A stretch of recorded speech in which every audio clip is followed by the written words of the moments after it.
Yun na, basta. Oh, naninibago ko sa lamesa ko. Anyway, so ito medyo mainit-init pa. Saktong-sakto, kakadating lang ng ating DJI Osmo Pocket 3. Marami nang nag-unbox at nag-explain nito. So, kung yung mga technical terms ang hinahanap mo, hindi to, mag-unbox lang tayo at saka i-share ko yung experience ko. So, unang-una dyan, nakuha natin to ng 37.5 pero dahil may voucher, so 350, nasa 37.1 something. Kasi pag bumili ka sa local store or sa mga reseller, actually resellers na siya yung parang price na yung nag-check ako doon sa website, sa Osmo mismo, parang 38, 39. Yung iba nasa 40. Pero alam ko SRP na sa 38 something lang eh. Pero kasi nabili natin ng Christmas, ang holidays, may discount tayo ng onte. So anyway, going back. So pag bumili tayo sa mga resellers, binibenta nila 40, 41, kadalasan 41 eh. So pag tumawad ka, bibenta nila ng 40,000. Pero still medyo malayo yung presyo kasi nakuha nga natin to ng 37.5. Tapos, yung iba 42. So, yun, nag-antay lang ako ng ilang araw na, eto, na-order natin sa DJI official store sa Shopee. Ngayon, kung safe ba, eto na yung pupunta na tayo doon. Eto, wait lang. Ayan, so, yan, na-order natin. Hindi ko pa kayo nakita. Na-order natin dyan sa DJI official store. Kung safe ba, safe naman. Kasi may bumibili naman tayo ng mga medyo mamahaling gadgets din at Shopee okay naman. So pero anyway, ito yung sinasabi ko. So yan, fragile, handle with care, please take a video while opening the parcel, damage, parang ito na yung parang protection naman sa side nila, what if palitan nung bumili or nung buyer, yan. Ayan tapos yan, in case of the parcel, kung may damage, pwede mo naman ibalik, yan. Kasi di ba nauso nga yung, may onting damage lang to, pero buksan na natin. Tapos saktong-sakto pa habang dumating to, nanonood ako TikTok. Yung sa TikTok, utak nasira yung DJI niya. Yan, makikita natin mamaya. Ang issue kasi yung pag finiflip, di ba? Pero ang sabi niya kasi sa case daw eh. So, siguro isang bagay na rin yun na medyo ingatan natin. Actually, matagal na natin to tinitingnan. Wala naman akong balak bumili. Kaso, yung demonyo natin kapatid na itago natin sa pangalang si Budi TV, pagdala niya yung DJI niya, testing natin. Tapos isa pa, yung tinesting ko kasi may balak akong ikabit na webcam, tapos isasabit ko lang yung parang sabit na webcam kasi yung webcam na tinitingnan ko naglalaro ng 6-7,000. Sabi ko mahal din. Kung bumili na lang ako ng DJI, so at least yung magagamit na bibit-bit ko pa sa labas. So yun, long story short yun, kaya tayo napabili nito. Pero solid naman to. So, pero yun nga, matagal ko na siya nakita before pa lumabas yung naging hype to sa Pilipinas. Para nakita ko na siya before. Ang tinitingnan ko doon is yung yung drone na may nakalimutan ko yung drone. Yung basta yung pwede mong ibangga-bangga na drone. Sa DJI pumunta tayo nun kaso wala rin silang stock. So yun, kaya medyo hesitant ako kasi yun nga, maraming mechanical parts. Feeling ko dahil kakaganon-ganon mo masisira. Tas yung ano niya pa, yung camera niya mismo, yung lens niya mismo, medyo fragile eh. Pero anyway, wala, nandito na, nakabili na tayo. Ano pa mga magagawa natin? So, please take a video and all sides yan. So kung may sira, ay iba to. Iba to sa anuhan ko ng warranty. Pero yun nga, kasi okay naman yung warranty ng DJI ko. Yung drone ko nag-dive sa dagat, pero napa-warranty naman natin yon. So sana wala namang mangyaring ganito dito, pero tingnan natin. So shout out kay Demonyong Budi TV. Kaya tayo na pabili kasi anyway, so wala tayong naka-box pala. Kaya pa sabi ko medyo malambot. Yun nga, sabi ko, siguro Christmas naman, bili na rin tayo ng para meron akong pang Christmas. Wala akong maisip na mabili, pero kasi nung dumating si Budi TV, eto na nga ang nangyari. Okay, so unbox natin to. Oops. Tapos bumili na rin ako ng, eto pala. Ito, kailangan rin pala natin ng quick unboxing lang. Ito. No video. Bumili rin tayo ng SD card. Wholesale Master, yun yung trusted ko na na seller. Anong SD card ang Wholesale Master pala. Anong gamit nating SD card is 256 pero ang maximum nito is 512. Yung 512, I doubt na magagamit mo ng buong buo kasi isang factor na dun, kailangan mo rin i-charge yung device, which is yung camera mo. And based sa experience ko dito sa ZV-E10 at saka dyan sa A6700, sobra-sobra yung 256. Kaya nag-stick ako sa 256. Anyway, so going back yan, bumili tayong extra para to sa Reolink or sa tapo natin just in case na may masira. Meron tayong extra kasi naubos na.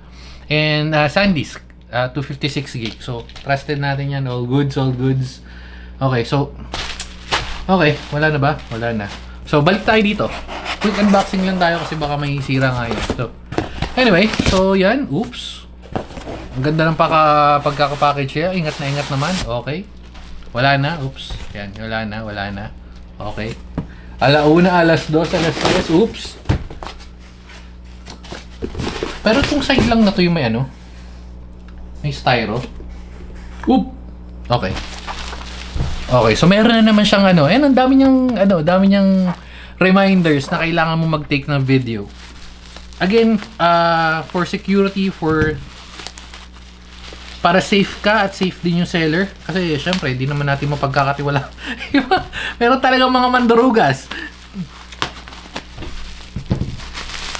Uy, balot na balot. Si Marie Clara. Okay, nakita na natin. Ba't packet tray lang? Dapat creator eh. Oops.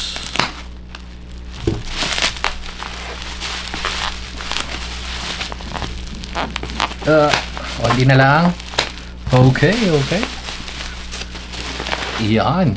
Uy, nice one. Medyo makalat lang ng bahagya. Tayo ay lilinis lang ng onte. At tatapon natin to dito para wala tayong kalat. Okay. Yan. So, thumbnail lang tayo na mabilis. Yan, thumbnail. Ang ganda. Uy. Pipicturean ko na rin. Pipicturean ko na rin mga Facebook. Wait lang.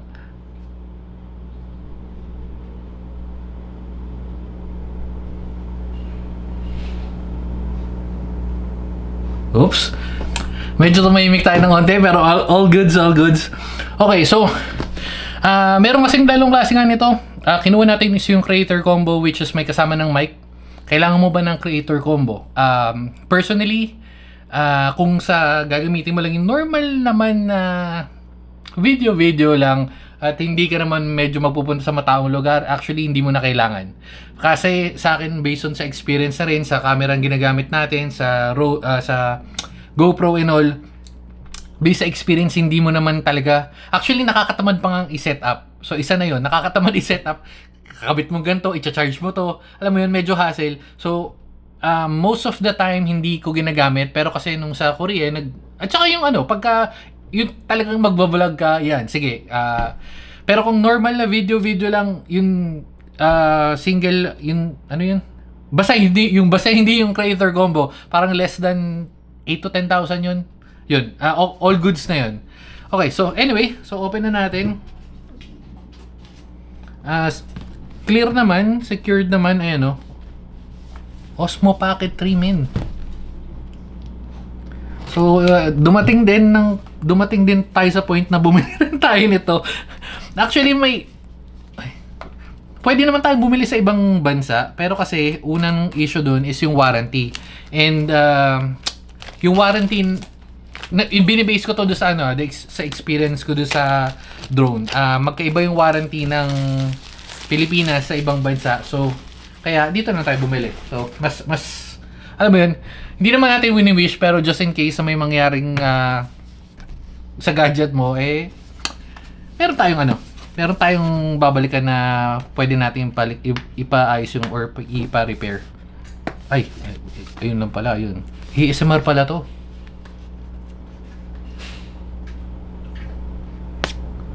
Wala pala tunog. Kala ko ASMR. Okay. So, rekta testing na rin tayo. Siguro sisingit ko lang yung video kasi rekta gamit at sana may charge. So, una meron kang silicone. Oops. May box. Ay, may lagayan. Okay. Siyempre yung warranty and all. Okay.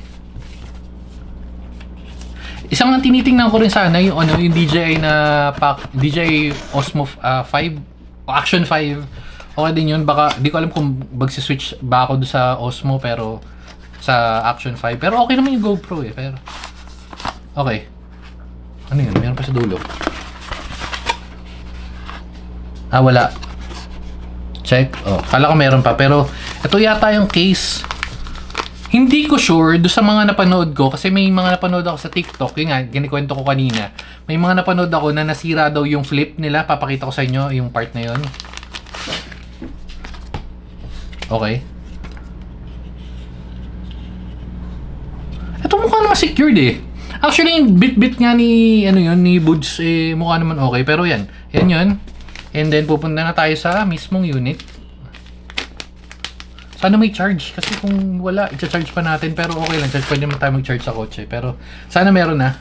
Okay. Okay to. Aesthetic to. Ito. Ito tatabi natin. Ginugupit lang ba to? Sayang naman to.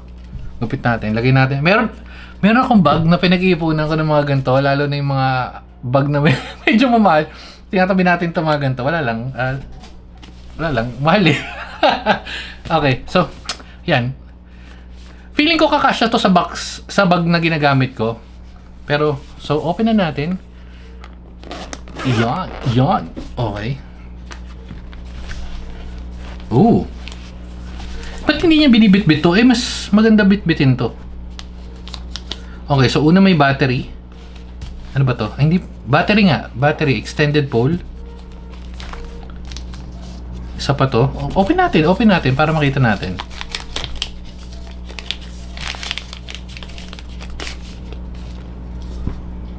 Tsaka malinis eh. Ayun o. Kita nyo naman, safe naman kasi unang-una, when mounting insert, ayun o, may mga plastic pa eh. Ito. Ano to? Ito yung full unboxing experience natin. Ito yung mount. Ito yung sinasabi niya na, oh, wait lang. When mounting handle. So, kailangan ko na tanggalin to. No? So, mamaya na natin tatanggalin yan. And yung DJI mic, ang pagkaka-chismis natin dito, mayroong magnet. Ito pa yun. Yan! So, ito yung may ginagamit akong ganito sa road.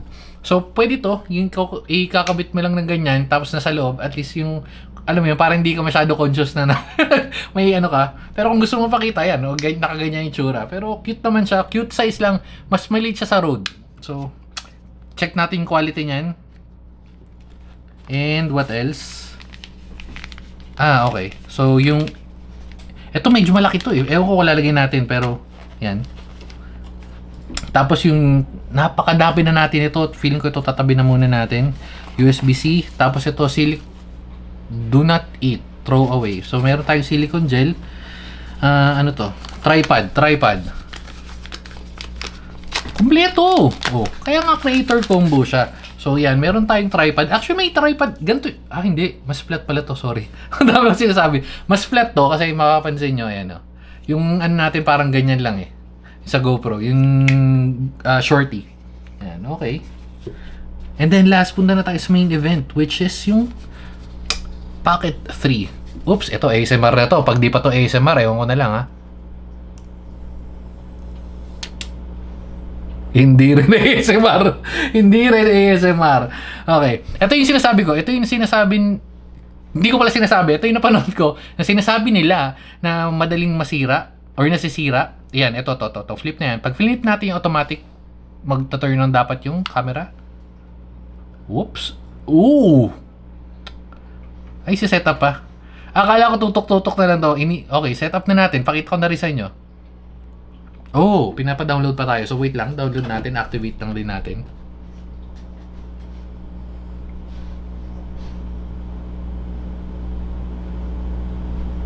Okay, so yung QR ay pupunta ka sa website ng DJI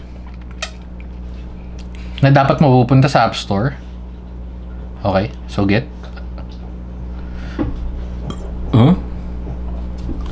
Ayan ba yun? Oh, DJI Mimo. Sala natin. Anyway, so swipe to skip 5 times remaining. Hindi. Mabilis lang naman ito mag-download. So, at dahil dyan, habang Hindi, mabilis lang eh. So, pakita ko na rin sa inyo yung full experience. May speaker na rin pala to. Ayun o, may speaker siya. Ayun o. Speaker, SD card slot, saksakan na to. Oh, okay. Gimbal endpoint reach. Okay. Anyway, so yan na-download na natin. Open lang natin. Agree. Gagawa pa tayo ng... no, hindi na tayo... not now. Allow. Not to track. Sige, allow muna natin. Mamaya ko na babaguhin, pero... okay, so pinagsaset up niya tayo ng kung ano-ano. I know shit. Okay, connect. Accept. Ganun lang kabilis. Madali mag-pair. Allow access. Login. So, ito na. Wait lang. Keep tab open. Do not leave the current page for activation. Confirming activation with the server. Okay. Okay, so activated na. Nakita nyo naman. Go to questionnaires. Close na natin. Okay. Get started. Next. Join.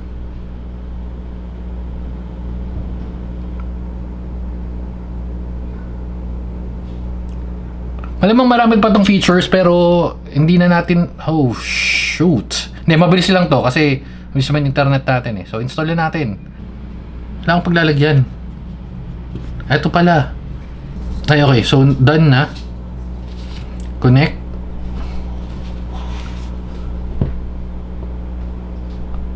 Oh, ops, bakit ayaw mag-connect? Initializing. Okay, nag-update lang. So, connect. Yes.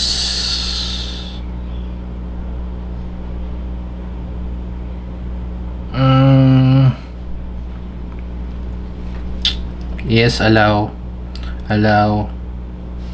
Okay, so no SD card. So, ayan na. Ang ganda, linaw. Nice. Okay, so pair na tayo dyan. Okay na yan. Yung DJI Mimo. Tapos ito na lang yung siguro isa-setup natin to.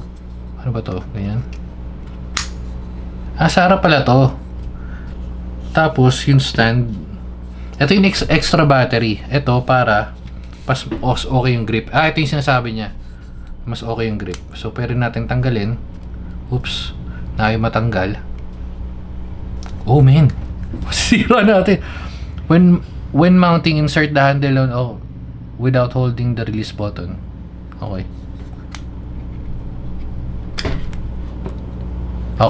Medyo mahigpit lang to. Pag ito yung extra battery. Ayun yung battery, nag-charge. Okay. So, meron naman tayong battery. So, magagamit natin siya ngayon. Actually, gagamitin na natin siya paglabas. So, feeling ko dito na natin tatapusin yung video. Na-activate na natin. Gumagana rin ito lahat. Kakalikutin ko na lang habang nasa galaan. So, dahil dyan, dito na